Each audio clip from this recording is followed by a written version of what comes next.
Welcome back to Northern Hillbilly Adventures. Today, we're going to talk about obstacles that may deter people.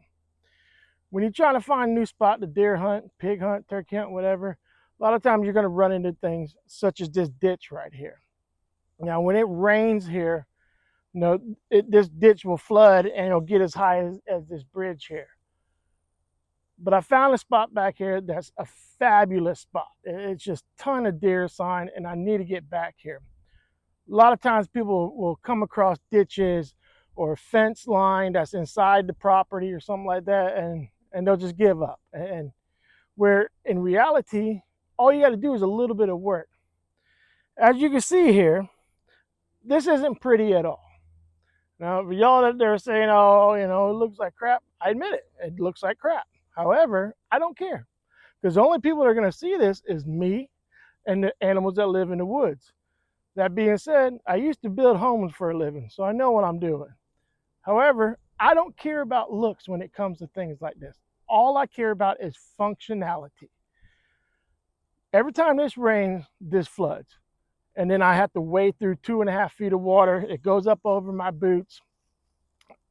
Or I got to try to act like I'm 20 years old again, jump across it, bust my tail, So I took 20 minutes. There's an old box blind that was falling down.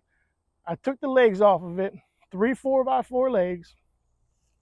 I dug out this side right here to make the legs even. I had a sheet of plywood at home. I ripped it in half, nailed it to them, and now I have a bridge.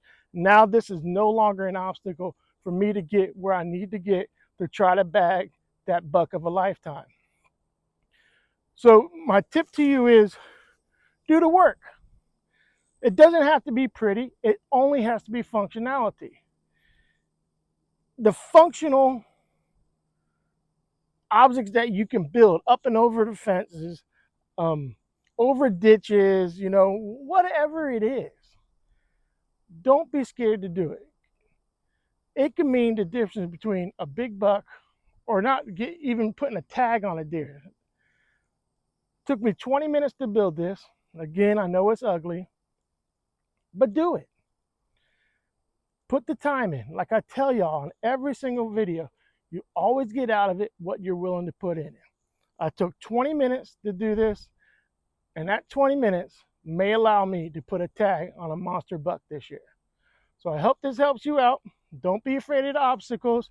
Do a little bit of work like this, and I promise you, in the long run, you'll be happy you did. Till next time, God bless. And like I always say, you always get out of it what you're willing to put in it.